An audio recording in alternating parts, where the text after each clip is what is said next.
Hello guys and welcome to बीस May का आज का CUT एनालिसिस। तो आज बिना टाइम वेस्ट किए डायरेक्ट हम एनालिसिस से स्टार्ट करते हैं। सबसे पहले शिफ्ट वन इंग्लिश। आज का शिफ्ट वन इंग्लिश का पेपर जितना मुझे फीडबैक मिला वो काफ़ी इजी पेपर का मिला, कि काफ़ी रिलेटिवली इजी पेपर था। एंड इसमें जो वोकैब आई थी, मैं थोड़ा आपको पहले वोकैब बताता हूँ, ठीक है। दिस इंक्लूड्स जो fill in the blanks, matching, antonym, synonym, one word. तो ऑफ स्प्रिंग का सिनोनिम पूछा था जिसके ऑप्शंस भी मेरे पास है। फोरफादर, प्रोजीन स्टार एंड एक और था एंसेस्टर, इस तरीके का था। एंड ऑफ स्प्रिंग वर्ड था, उसके सिनोनिम बनाना था। वन वर्ड सब्स्टिट्यूशन में एनार्की था। Then antagonism, rescind, gregarious, perfunctory, resilient, arduous and paediatrician भी वन वर्ड में आया था। इस तरीके के कुछ वोकैब आई थी, बहुत ज़्यादा नहीं थी and it was relatively easy. कुछ होमोफोन्स आए थे जैसे वेदर, विदर, WITHER, WEEATHER, और वेदर जो होता है WHETHER ऐसे। देन SUIT सूट और SUIT स्यूट, काउंसिल और काउंसिल, ऐसे होमोफोन्स आए थे। उसके अलावा ईडियम्स में burn the house down, lost in the clouds, fly in the ointment, handsome is as handsome does, इस तरीके के 4 से 5 ईडियम्स आए थे। Stand up, stand down, stand back, then pull up, और ऐसे पुल और स्टैंड के जो है फ्रेजल वर्ब्स के क्वेश्चंस आए थे मैचिंग में, जो थोड़े से कंफ्यूजिंग थे। उसके अलावा मिस्टीवियस और एंटरप्रेन्योर, ये 2 वर्ड्स की स्पेलिंग्स, करेक्ट स्पेलिंग का आया था। बाकी वही ग्रामर में direct, indirect, prepositions, adverbs, tenses and all, यही सब था जो कि पैटर्न चलता आ रहा है। 2 RCs थे, एक लाइफ ऑफ पाई से था and the second RC was actually a PYQ। दोनों RC के सोर्सेस टैग हो गए। एक RC life of pi book से था, second RC was actually I think 2 या 3 जून का पेपर था लास्ट ईयर। उसका एग्जैक्ट RC आया था, एग्जैक्ट क्वेश्चंस आए थे एंड एग्जैक्ट ऑर्डर में आए थे। This was for that. इसी सब चीज़ों की वजह से आज के पेपर का फीडबैक काफ़ी रिलेटिवली ईजी आया है इंग्लिश का। उसके बाद चलते हैं हम अप्लाइड मैथ्स पर। अप्लाइड मैथ्स शिफ्ट 1 आज का अगेन सिमिलर सा फीडबैक है। कैलकुलस अच्छी खासी आ रही है कॉमन सेक्शन में। मॉड्यूलर अरिथमेटिक के 2 से 3 क्वेश्चंस थे। Then there were questions from pipes and cisterns, एक क्वेश्चन पाइप एंड सिस्टर्न से, बोर्ड्स से एंड रेसेस से। कैलकुलस में 3 से 4 क्वेश्चन डिफरेंशिएशन पे थे, जिसमें मैक्सिमम, मिनिमा, इंक्रीजिंग, डिक्रीजिंग, इन्हीं टॉपिक्स के अराउंड क्वेश्चंस मोस्टली आ रहे हैं। देन इंटीग्रेशन से थे, integration by parts and all वगैरह, इंटीग्रेशन का। Then 1-2 questions area under the curve से थे एंड उसके अलावा बाकी 3 से 4 क्वेश्चंस एप्लीकेशन ऑफ डेरिवेटिव्स से थे, AOD से। तो इस करके 10 से 12 क्वेश्चंस की कैलकुलस की वेटेज बनती है, 12-13 क्वेश्चंस की। उसके अलावा फाइनेंशियल मैथमेटिक्स से EMI पे principal outstanding at the end of kth period का क्वेश्चन आया था। एक क्वेश्चन सिंकिंग फंड पे था। Then there was 1 question on effective rate निकालना था। देन परसेंटेज परपेचुइटी पे एक क्वेश्चन था and depreciation by SLM method पे एक क्वेश्चन था। एंड बाकी उसके अलावा का काफ़ी डिस्ट्रीब्यूटेड वेटेज ही था, जिस तरीके से पहले के शिफ्ट्स में चला आ रहा है। लेंथी पेपर आ रहा है अप्लाइड मैथ्स का, मॉडरेट टू टफ कह सकते हैं, उतना टफ नहीं, more on the moderate side ही आ रहा है, बट लेंथी आ रहा है। और मैट्रिसेस का वेटेज अच्छा चल रहा है, again that is in the common section. तो अप्लाइड के सेक्शन में भी, कॉमन सेक्शन में भी मैट्रिसेस एंड डिटर्मिनेंट्स का, प्रॉपर्टीज, एडजॉइंट वगैरह का वेटेज अच्छा चल रहा है। तो अप्लाइड के लिए आप ये चीज़ें तो करके जाओ, और कैलकुलस भी अच्छी खासी आ रही है, तो आपकी कैलकुलस भी अच्छी होनी चाहिए। बाकी सब टॉपिक से थोड़े थोड़े 1-1, 2-2 क्वेश्चन डिस्ट्रीब्यूट हो रहे हैं। मेजर वेटेज कैलकुलस और मैट्रिसेस वगैरह का है। उसके बाद आते हैं बिजनेस स्टडीज पे। आज का बिजनेस स्टडीज का पेपर वाज मॉडरेट ओनली, बहुत इजी भी नहीं था, बहुत हार्ड भी नहीं था। जो फीडबैक मिला है, जो क्वेश्चंस मुझे पता चले, वो मैं आपको बताता हूँ।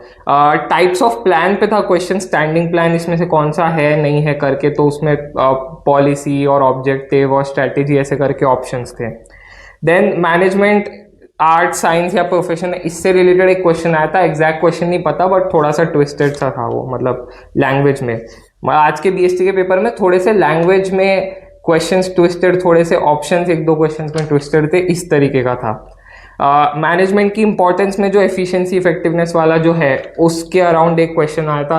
प्लानिंग और स्टाफिंग दोनों के प्रोसेसेस आए थे। प्रोसेसेस पे मैंने पहले भी एम्फेसाइज करा था कि प्रोसेसेस से क्वेश्चंस आ रहे हैं और अभी भी आए थे, एंड थोड़े से उसमें जो ऑप्शंस थे वो जो लिखे थे वो एग्जैक्ट एनसीईआरटी के तरीके से नहीं लिखे थे, प्लानिंग में खासकर जो मुझे पता चला, उस वजह से it made that a bit confusing. Then इसमें से कौन सा ऑन द जॉब ट्रेनिंग नहीं है, उस पर क्वेश्चन आया था। नॉन फाइनेंशियल इंसेंटिव्स से रिलेटेड क्वेश्चन आया था। देन मैस्लोज हायरार्की के अजम्पशंस जो होते हैं उस पर से रिलेटेड भी क्वेश्चन आया था पेपर में।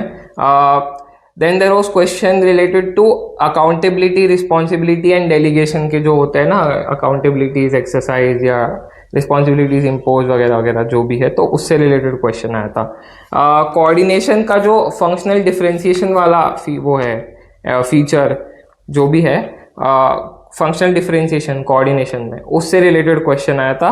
देन पैकेजिंग के इंपॉर्टेंस से रिलेटेड क्वेश्चन आया था। तो आप देख रहे हो मार्केटिंग में कभी पर्सनल सेलिंग, कभी एडवर्टाइजिंग, अब पैकेजिंग से, तो ऐसे जगह से जहाँ से लोग थोड़ा सा मिस आउट कर सकते हैं, उन जगह से क्वेश्चंस आ रहे हैं। एडवर्टाइजमेंट के क्रिटिसिज्म से क्वेश्चन आ गया। बोलो ये टॉपिक्स जनरली लोग उतना एक्सपेक्ट नहीं करते हैं बट आ जाते हैं यहाँ से, तो आपको बुक 2 तो बहुत अच्छे से कवर करनी चाहिए बीएसटी की, वहाँ से थोड़े से ऐसे क्वेश्चंस आ रहे हैं। फिर एक कंज्यूमर प्रोटेक्शन पे था, एफएससीआई ने ऑयल और बटर के बारे में कुछ इन्फॉर्मेशन दी है तो उसमें राइट पे क्वेश्चन था। देन कंज्यूमर के रोल्स रिस्पॉन्सिबिलिटीज से रिलेटेड क्वेश्चन था। ट्रेडिंग प्रोसीजर फिर से रिपीट हुआ है, ऑलमोस्ट काफ़ी शिफ्ट में हो रहा है फाइनेंशियल मार्केट से, ट्रेडिंग प्रोसीजर से रिलेटेड आज भी क्वेश्चन था। फंक्शंस ऑफ स्टॉक एक्सचेंज से रिलेटेड आज भी क्वेश्चन था। इसके अलावा कैपिटल स्ट्रक्चर में फाइनेंशियल मैनेजमेंट में फ्लोटेशन कॉस्ट और उससे रिलेटेड टैक्स रेट वगैरह से रिलेटेड एक केस स्टडी आई थी। उसके अलावा business environment, features of business environment वगैरह से रिलेटेड क्वेश्चन थे। स्टाफिंग एक कोई तो क्वेश्चन था, डेफिनेशन से रिलेटेड दिया था, मतलब किसी चीज़ की, एंड उसका आंसर स्टाफिंग था, ऐसा मुझे पता चला। राइट इशू और उस सब से प्राइवेट प्लेसमेंट वगैरह से भी क्वेश्चन आए थे। एक क्वेश्चन जो लास्ट ईयर काफ़ी चर्चा में आया था, अभी आज इस शिफ्ट में रिपीट हुआ है, हार्मनी नॉट डिस्कॉर्ड का जो एग्जाम्पल है जापानीज वर्कर्स का जो बैंड पहनते हैं और वो जो दिया हुआ है एनसीईआरटी में, वो लास्ट ईयर भी काफ़ी डिस्कस हुआ था, इस शिफ्ट में रिपीट हुआ है, तो आप एक बार देख जाना एनसीईआरटी में वो। बाकी टेक्निक्स ऑफ मैनेजमेंट पे मैचिंग था। एंड मार्केटिंग का स्टार्टिंग में एक बॉक्स है, पीपल, आइडिया, प्लेस, सर्विस करके, व्हाट कैन बी मार्केटेड वगैरह, उस पर से एक क्वेश्चन आए थे। तो ऑल इन ऑल थोड़ा सा कहीं कहीं 2-3 क्वेश्चन ऐसे ट्रिकी से, ऑप्शंस ट्रिकी से आ रहे हैं जितनी, लेकिन अगर आपकी डीपली एनसीईआरटी पढ़ी होगी तो आपका मैनेज हो जाना चाहिए। उसके बाद अकाउंट्स पे आते हैं। अकाउंट्स का भी काइंड ऑफ जो पैटर्न चलता आ रहा है उसी पैटर्न पे आया है। बहुत ज़्यादा स्पेसिफिक फीडबैक तो मुझे नहीं मिला बट जितना मिला वो मैं आपको बता देता हूँ। तो ऑलमोस्ट वही रेशियो जो न्यूमेरिकल्स थियोरी का चलता आ रहा है कि 20-25 न्यूमेरिकल्स आ जाते हैं अराउंड, एंड बाकी थियोरी तो इसी तरीके का चलता आ रहा है। थोड़ा सा इसमें मिक्स फीडबैक होता है बट रफली यू कैन कंसिडर कि इसी तरीके का वेटेज है, तो आपको अच्छी खासी न्यूमेरिकल्स की प्रैक्टिस करनी है। एक थोड़ा सा क्वेश्चन ऐसा था, बेरर डिबेंचर्स की डेफिनेशन से रिलेटेड दिया था। आप वो डिबेंचर्स की थियोरी अच्छी खासी आ रही है 1-2 शिफ्ट से, तो आपने अगर नहीं करी अच्छे से, सिर्फ शेयर्स की करिए, तो डिबेंचर्स की भी कर जाना, क्योंकि डिबेंचर्स की थियोरी से क्वेश्चंस आ रहे हैं, ऐसा मुझे पता चला आज की शिफ्ट में। एक क्वेश्चन था एडमिशन के टाइम पे या रिटायरमेंट के टाइम पे, अगर रिटायरिंग पार्टनर का या उसका शेयर नहीं दिया होता है कि किस रेशियो में लेंगे, जो बचे हुए पार्टनर्स हैं तो किस रेशियो में लेंगे, वो ओल्ड रेशियो में लेते हैं, वो दिया नहीं था क्वेश्चन में। एएस इंटेंजिबल्स का जो एएस होता है AS26, उससे रिलेटेड 2 क्वेश्चन, एक मैचिंग में था, एक ऐसे था। बाकी पीएसआर और गुडविल के कैलकुलेशन से रिलेटेड क्वेश्चन थे, हर शिफ्ट में ही आ रहे हैं, अब तो काफ़ी कॉमन चीज़ हो गई है। कंसिडरेशन अदर देन कैश में कितने शेयर्स मिलेंगे, उससे रिलेटेड न्यूमेरिकल था। Again NCERT numerical, conceptual numerical, practice NCERT illustrations repeatedly. Journal entries से रिलेटेड क्वेश्चंस आ रहे हैं, पार्टनरशिप की जर्नल एंट्रीज पे, एडमिशन रिजोल्यूशन वगैरह के टाइम की एंट्रीज पे क्वेश्चंस आ रहे हैं। पैटर्न दिख रहा है, रिपीट हो रहा है, तो मैं हाईलाइट कर रहा हूँ वो चीज़ें, है ना। बिकॉज स्पेसिफिक फीडबैक थोड़ा कम है तो मैं पैटर्न हाईलाइट कर रहा हूँ। पास्ट एडजस्टमेंट्स पे 2-3 न्यूमेरिकल्स आए थे आज जो थोड़े से लेंथी थे, ऐसा मुझे पता चला। बाकी बुक 3 से रेशियोज पे 2-3 क्वेश्चंस डाल दिए थे। एंड वही अगेन इम्पॉर्टेंट यही चीज़ है कि जो भी कुछ आ रहा है वो कंसेप्चुअल है। न्यूमेरिकल्स में भी मेजरली आपको टाइम मैनेजमेंट की प्रैक्टिस होनी चाहिए। तो आपको अगर न्यूमेरिकल्स अलग से भी कर रहे हो, आपको टाइम वे में करना है एंड आपके कंसेप्ट्स क्लियर होने चाहिए। टेबल ए टेबल एफ पे भी क्वेश्चन आए थे। इसके अलावा मैं अपने तरफ से कुछ अगर बता दूं तो पिछले की शिफ्ट्स में अभी तक मिलाकर ASBA, ESOP का बॉक्स, टेबल ए टेबल एफ, 1 पर्सन कंपनी के ऊपर, ये कुछ ऐसी चीज़ें हैं जहाँ से क्वेश्चंस आ चुके हैं जो लोग नॉर्मली चीज़ें मिस कर जाते हैं, थियोरी में उतना डीप में याद नहीं रहता है। तो ये आपका कल परसों में पेपर है, तो ये एक बार ब्रशअप करके चले जाना।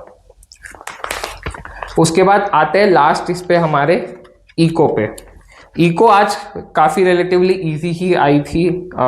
वेटेज जिस तरीके से फॉलो हो रहा है, मैक्रो अच्छी खासी थी, बाकी थोड़ी थोड़ी माइक्रो और थोड़ी आईडी में अगेन क्रोनोलॉजी ही आई थी। MNREGA, NABARD, education commission and all, ये क्वेश्चन था। उसमें एक थोड़ा कंफ्यूजिंग ऑप्शन था क्योंकि उसमें RTI और सर्व शिक्षा अभियान जो 2001 में आया था, दोनों में से कुछ भी हो सकता था। मेरे को एग्जैक्ट ध्यान में नहीं है, बट मेरे को ये पता चला कि RTI और एक उसमें कंपल्सरी एजुकेशन से रिलेटेड कुछ लिखा था एंड क्यों सर्व शिक्षा अभियान भी उसका ऑप्शन हो सकता था, तो लोग इसमें कंफ्यूज थे। बाकी केस स्टडी वही एनवायरनमेंट से रिलेटेड आई थी जैसी आती आ रही है। उसके अलावा कुछ बहुत स्पेसिफिक तो नहीं, वही NCERT से जो क्वेश्चंस का पैटर्न चलता आ रहा है वही पैटर्न आज भी था। मोस्ट अच्छी खासी क्रोनोलॉजी थी, हर शिफ्ट में ही आ रही है एंड बाकी नॉर्मल थियोरी के NCERT से क्वेश्चंस, कंपैरेटिव डेवलपमेंट और चैप्टर 3, फिर चैप्टर 6 रूरल वगैरह वगैरह वहाँ से। माइक्रो में APMP का न्यूमेरिकल था, इलास्टिसिटी ऑफ सप्लाई पे न्यूमेरिकल था। उसके अलावा इंडिफरेंस कर्व के क्वेश्चंस थे, 1-2 ग्राफ रिलेटेड एंड ऑल। बाकी इक्विलिब्रियम प्राइस पे क्वेश्चन था, increase in price percentage and all. Equilibrium price जो लास्ट में है, मार्केट इक्विलिब्रियम वाला, उससे रिलेटेड था। मैक्रो में एक डिस्क्रेशनरी पॉलिसी का डेफिनेशन से रिलेटेड था, डिस्क्रेशनरी फिस्कल पॉलिसी जो है, तो बजट से क्वेश्चंस आ रहे हैं, हर शिफ्ट में आ रहे हैं। फॉरेक्स BOP पे भी नॉर्मल क्वेश्चंस थे। एक क्वेश्चन था प्राइमरी डेफिसिट निकालने का, बट उसमें पहले उसके लिए फिजिकल फिस्कल डेफिसिट निकालना था, तो उसमें कुछ लोग थोड़े से कंफ्यूज हुए थे।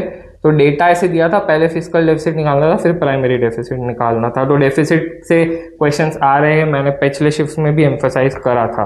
वैल्यू एडेड मेथड से न्यूमेरिकल आया था, नेशनल इनकम की न्यूमेरिकल्स आ रहे हैं। This is again a pattern. FRBMA का डेट पूछा था एंड ऑप्शंस कंफ्यूजिंग थे बिकॉज मंथ में एग्जैक्ट लोगों को याद नहीं रहता एंड मंथ में ही था। 2-3 ऑप्शन थे जिसमें ईयर सेम थे, 2003, मंथ अलग था, तो याद कर जाना FRBMA का। ADS की केस स्टडी आई थी, इन्वेंट्री वाली। ADS से ही मोस्टली केस स्टडी आ रही है और आंसर्स केस स्टडी में ही होते हैं। इन्वेंट्री इन्वेस्टमेंट की डेफिनेशन से रिलेटेड क्वेश्चन आया था और बाकी नॉर्मल से ही क्वेश्चंस थे जिस तरीके से पैटर्न चलता आ रहा है। इतना मुझे एनालिसिस पता चला, तो मैंने आपको बताया। बाकी और कुछ भी पता चलता है तो मैं अपना एनालिसिस PDF में अपडेट कर दूंगा। आज शायद ना आ पाए, आई ट्राई कि डाल दूँ।